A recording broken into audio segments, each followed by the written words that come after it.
They showed up like fake cops and asked for the keys to the house Mary and I built. I said no. The next morning, they brought in a backhoe and turned my life into a pile of splinters and plaster. I watched the roof where our Christmas tree used to hang rain down on the dock, and the sound of that machine, that deliberate mechanical ripping, is the sound that will wake me in the nights I'll never forget. My name is Cal Riggins. I used to think the worst thing someone could take from me was a tool or a paycheck. I was wrong. They tried to take the place where every quiet conversation I ever had with Mary landed the place that held her laugh in the rafters. It started small, like most bruises do, with a knock. I could have ignored a man in a fishing vest who called himself a compliance officer, a clipboard held like a badge, and Donna Kingsley floating up my path in a beige blazer that could stop a bullet. "We're here to collect your spare keys," Rick said, like he was reading from a script and believed his own theater. Donna smiled, the kind that never reaches the eyes. "It's a security measure, Cal, for emergency access. All your neighbors complied. I didn't open the door, not all the way, just enough to look them in the face. You will not get a key, Donna. You will not set foot here without a warrant." The way Rick's chest went out a little, the way the two guys behind him shifted like linebackers ready for the play that moment, told me this wasn't about safety or bylaws, it was about control. She left with that low theatrical "very well" and the threat that was a promise: "You'll wish you'd been more neighborly."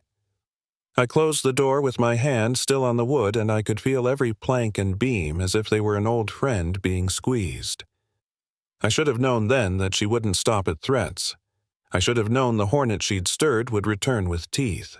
The next morning, the chain-link fence and that orange warning emergency order, "unsafe structure," was slapped across my driveway. I pulled up coffee cooling in the cup holder, and the site looked like a war scene. A yellow backhoe with a steel claw raised over Mary's rose garden, a second machine tackling the chimney, and then the sound, that awful precise crunch as wood surrendered to steel. I ran across gravel and snapped the padlock like it was a twig, because the first thing you do when your world is being dismantled is you try to stop the hands that are doing it. Two men in hard hats stepped in front of me. One of them, the younger one, said, "You can't be in here, sir."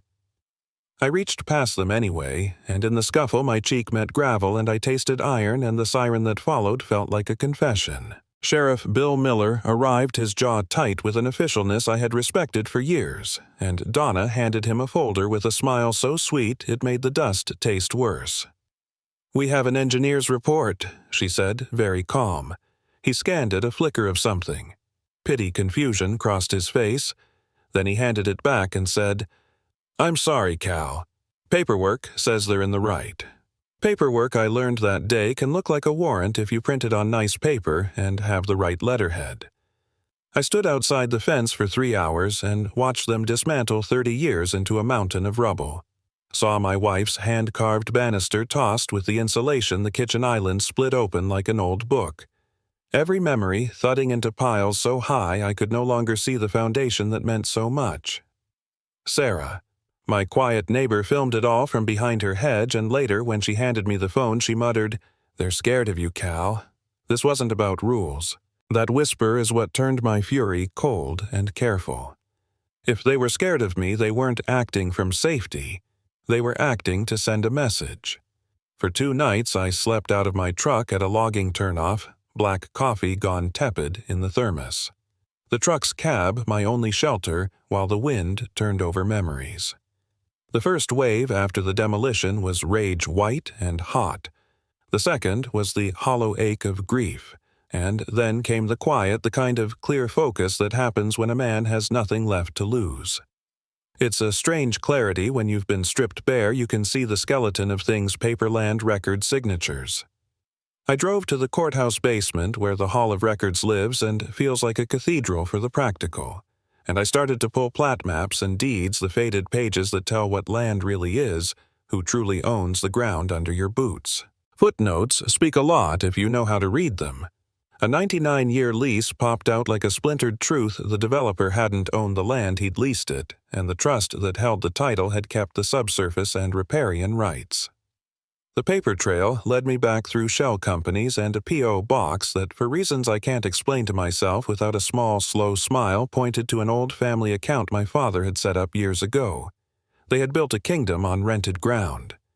I called Marcus Thorne, an old Corps of Engineers buddy turned land use lawyer.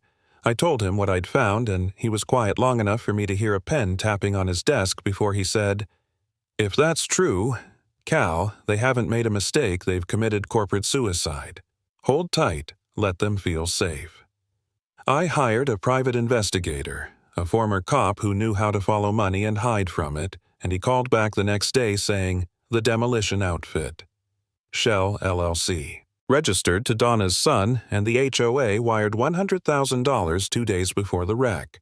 I pressed my ear to the phone like it was a compass.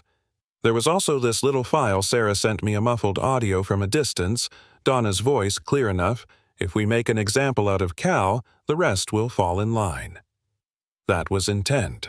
The line between civil overreach and criminal conspiracy snapped in that second. Marcus told me to be quiet, to let the legal work happen slow and steady. But truth moves in different ways. Law moves by counsel, by filings, by slow, patient pressure. Mobs and reputations move in a single night. I decided to plant a seed. I rented the town hall, and I quietly invited the people who slept next door to the fear she'd been selling. I didn't go to the HOA meeting because that was Donna's theater. I went to the people. The room smelled of stale coffee and polymer chairs. Donna arrived late, smoothed an imaginary wrinkle on her chest, and tapped the microphone like a conductor.